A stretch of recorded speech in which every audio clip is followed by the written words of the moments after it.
এই জঙ্গলের রাজা ছিল সিংহ, আর তাই সিংহের হুকুমে পুরো জঙ্গল চলতো। আর তাই সিংহ এই জঙ্গলে একটা আইন করেছিল যে কোনো প্রাণী তার নিজের জঙ্গল থেকে কোনো প্রাণীকে শিকার করতে পারবে না। যদি কেউ শিকার করতে চায় তাহলে তাদেরকে অন্য জঙ্গলের পশু পাখিকে শিকার করতে হবে।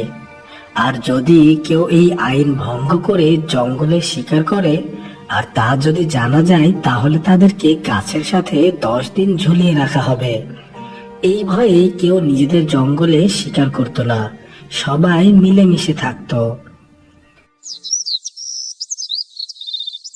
পরদিন সকালে হাসি তার স্বামীর জন্য পথ চেয়েছিল, কেননা অনেক সকালে হাসা মাছ ধরতে গেছে। আরে, আমার স্বামী এখনো বাড়ি ফিরছে না কেন? সেই কোন সকালে ঘর থেকে বেরিয়েছে, এখনো সে এলো না কেন? তার আবার কোনো বিপদ হলো না তো?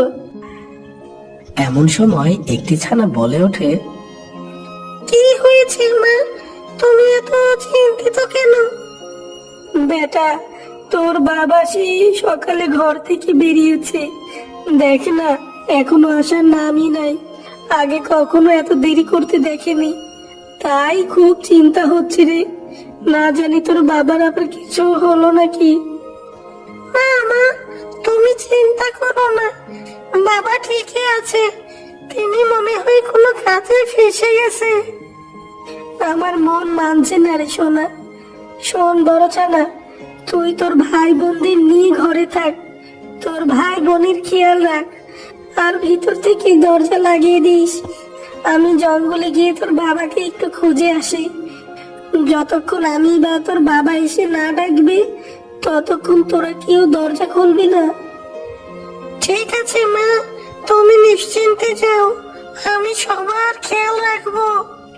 হাসি তার ছানাদের ঘরে একা রেখে তার স্বামীকে খুঁজতে বাইরে বের হলো। তখন হাসির 7 ছানা ঘরের মধ্যেই বসেছিল।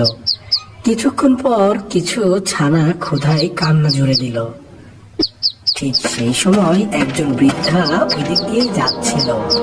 সে হাঁস ছানার আওয়াজ শুনে বেশ অবাক হলো আর বলল, আরে, এ দেখি হাঁসের ছানার চিৎকার।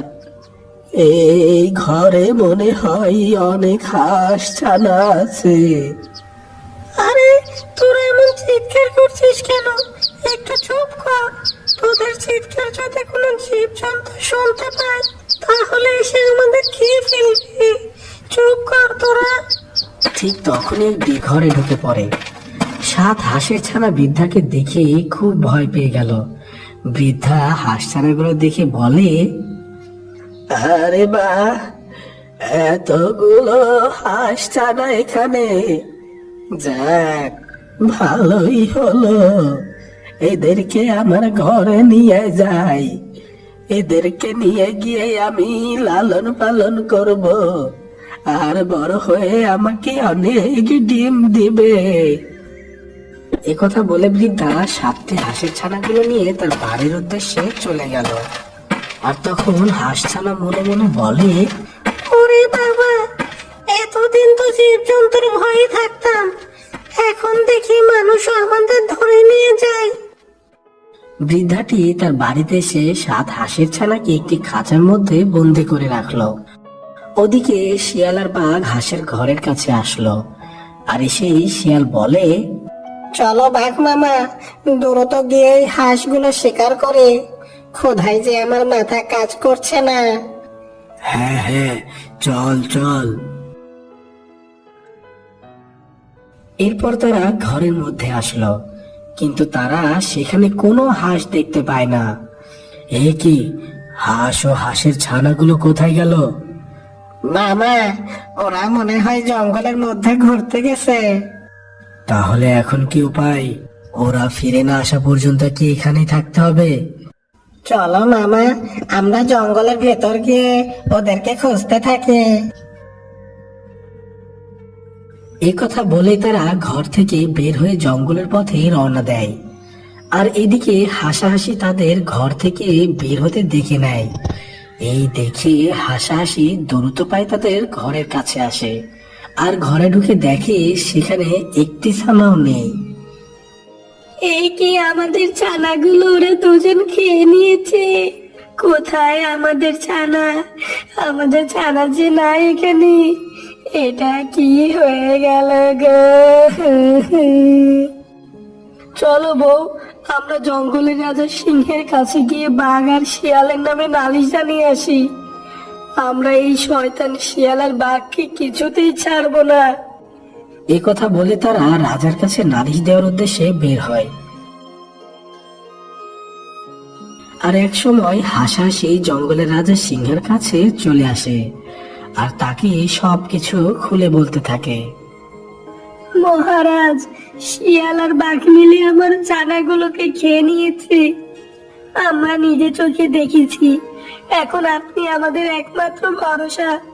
আপনি আমাদের ন্যায় বিচার পাইয়ে দিন মহারাজ মশাই। হ্যাঁ রাজা মশাই, আপনি ওদেরকে কঠোর থেকে কঠোরতর শাস্তি দিন। হ্যাঁ, একে বলছো তোমরা? আমরা তোমাদের ছানা খাইনি। আর রাজা মশাই, এরা তো আমাদের জঙ্গলে থাকে না, এরা তো আমাদের জঙ্গলের ওই শেষের দিকটাতে থাকে। হ্যাঁ রাজা মশাই, এরা তো আমাদের জঙ্গলের না, তাও কেন ওদের কথা শোনা হচ্ছে রাজা মশাই? ওদেরকে আমাদের হাতে ছেড়ে দিন রাজা মশাই। ওদেরকে মেরে আমরা সবাই অনেক ভালোভাবে খেতে পারবো।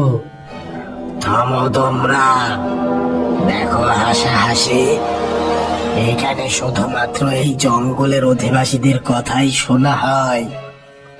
এই জঙ্গলের বাইরে যারা বাস করে তাদের কথা শোনা হয় না। এই যে বাঘ, শোনো তোমরা, এই হাঁস দুটিকে তোমরা এখান থেকে নিয়ে যাও আর তোমাদের যা ইচ্ছা তাই এদের সাথে করো। রাজা মশাই, আমাদের সাথে আপনি এমনটা করবেন না, দয়া করুন আমাদের উপর। রাজা কোনো কথা না বলে চুপ থাকলো আর শিয়াল বাঘ মিলে হাসাহাসিকে নিয়ে জঙ্গলের বাইরে আসলো আর তাদেরকে হত্যা করে খাওয়ার জন্য তাদের দুই পাশ থেকে ঘিরে ধরলো। তখন হাসি বলে, ওগো, এখন আমরা কি করব? বাঘ হাসির উপর যেই না হামলা করতে যাবে তখনই সেখানে ওই বৃদ্ধাটা চলে আসে। আর এমন অবস্থা দেখে বৃদ্ধাটা জাদু করে একটা বোমা আনে আর তা একটা ফাঁকা জায়গায় ছুঁড়ে মারে। বৃদ্ধাটি ছিল একজন জাদুকর। বোমার শব্দ শুনে শিয়াল ও বাঘ ভয়ে সেখান থেকে পালিয়ে যায়। বৃদ্ধাটি হাঁস দুটো দেখে বলে, আরে বাহ, এ দেখি বড় হাঁস। যাক, ভালোই হলো, এই দুটো হাঁসকে ধরে